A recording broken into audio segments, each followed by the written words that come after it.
നമ്മുടെ രാജ്യം ലോകത്ത് ഏറ്റവും കൂടുതൽ ദരിദ്രരുള്ള രാജ്യമാണ്. എങ്ങനെയാണ് അത്തരമൊരവസ്ഥ വന്നത്? ലോകത്ത് രാഷ്ട്രങ്ങളൊരു പട്ടിക തയ്യാറാക്കിയപ്പോൾ അതിൽ നമ്മുടെ രാജ്യത്തിൻ്റെ സ്ഥാനം 107-ാം സ്ഥാനത്താണ്. പിന്നെ 16 രാഷ്ട്രങ്ങളെ രാജ്യത്ത് ബാക്കിയുള്ളൂ. നാം കാണേണ്ടത് 107-ൽ നമ്മൾ എത്തിയത് 108-ൽ നിന്നല്ല, 55-ൽ നിന്നാണ് 107-ലേക്ക് വീണത്. നയമാണ് പ്രശ്നം, നയമാണ് പ്രധാനം. ഇവിടെ BJP ഗവൺമെൻറ് നടപ്പാക്കിയ നയം അത് തന്നെയാണ് കോൺഗ്രസിൻ്റെ നയം. ആ നയം ജനങ്ങൾക്കെതിരായ നയമായിരുന്നു. പാവപ്പെട്ടവരെ കൂടുതൽ പാപ്പരീകരിക്കുക, സമ്പന്നരെ അതിസമ്പന്നരാക്കുക. ഇതാണ് സംഭവിച്ചത്. അങ്ങനെ വന്നപ്പോൾ ലോകത്ത് ഏറ്റവും കൂടുതൽ ദരിദ്രരുള്ള രാജ്യം ഇന്ത്യ. എന്നാൽ നയത്തിൻ്റെ പ്രത്യേകത നോക്കണം. നമ്മുടെ രാജ്യത്ത് സംസ്ഥാനങ്ങളിൽ ദരിദ്രരുടെ എണ്ണം നോക്കിയാൽ കേരളത്തിൽ ഏറ്റവും കുറവ് ദരിദ്രർ. കേരള സംസ്ഥാനമാണ് ഏറ്റവും കുറവ് ദരിദ്രരുള്ള സംസ്ഥാനം.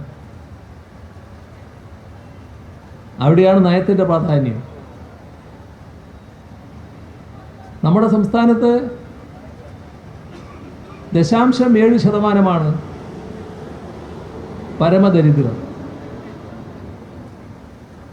അത് വേണമെങ്കിൽ സർക്കാരിന് അവഗണിക്കാം. പക്ഷേ അങ്ങനെ അവഗണിക്കുന്ന സമീപനമല്ല LDFനും LDF സർക്കാരിനുമുള്ളത്. അതുകൊണ്ട് തന്നെ ആ 0.7% 64,006 കുടുംബമാണ്. അവരെ പരമദരിദ്രാവസ്ഥയിൽ നിന്ന് മോചിപ്പിക്കണമെന്ന് കണ്ടു. അവരുടെ പട്ടിക തയ്യാറാക്കി, പരിപാടി തയ്യാറാക്കി. 3 വർഷം കൊണ്ട് 2025 നവംബർ 1 ഈ കുടുംബങ്ങളെ ആകെ പരമദരിദ്രാവസ്ഥയിൽ നിന്ന് മോചിപ്പിക്കും എന്ന് പ്രഖ്യാപിച്ചു.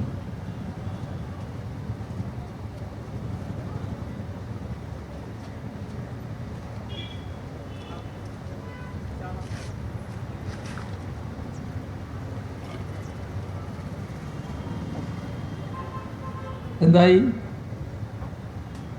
1 വർഷം കഴിഞ്ഞു. കഴിഞ്ഞ വർഷം നവംബർ 1 കേരളത്തോട് എത്രത്തോളം കുടുംബങ്ങൾ പരമദരിദ്രാവസ്ഥയിൽ നിന്ന് മോചിതരായി എന്ന കണക്ക് അവതരിപ്പിച്ചു. 40,000-ഓളം കുടുംബം. അത് കാണിക്കുന്നത് എന്താ? അടുത്ത വർഷമാകുമ്പോൾ ഏറെക്കുറെ എല്ലാ കുടുംബവും പരമദരിദ്രാവസ്ഥയിൽ നിന്ന് മോചിതരാകും. ഒരു സംശയമില്ല, 2025 നവംബർ 1 ഒരു കുടുംബവും പരമദരിദ്രാവസ്ഥയിൽ ഇല്ലാത്ത ഒരു സംസ്ഥാനമായി കേരളം മാറും. ഇങ്ങനെ അവകാശപ്പെടാൻ ഇന്ത്യയിൽ മറ്റേതെങ്കിലും സംസ്ഥാനത്തിന് കഴിയുമോ? പോട്ടെ, ഞങ്ങൾ ഇത്തരമൊരു കാര്യം നടപ്പാക്കുമെന്ന് പറയാൻ എത്ര സംസ്ഥാനങ്ങൾക്ക് ഇന്ത്യയിൽ കഴിയും? അവിടെയാണ് നയത്തിൻ്റെ പ്രശ്നം.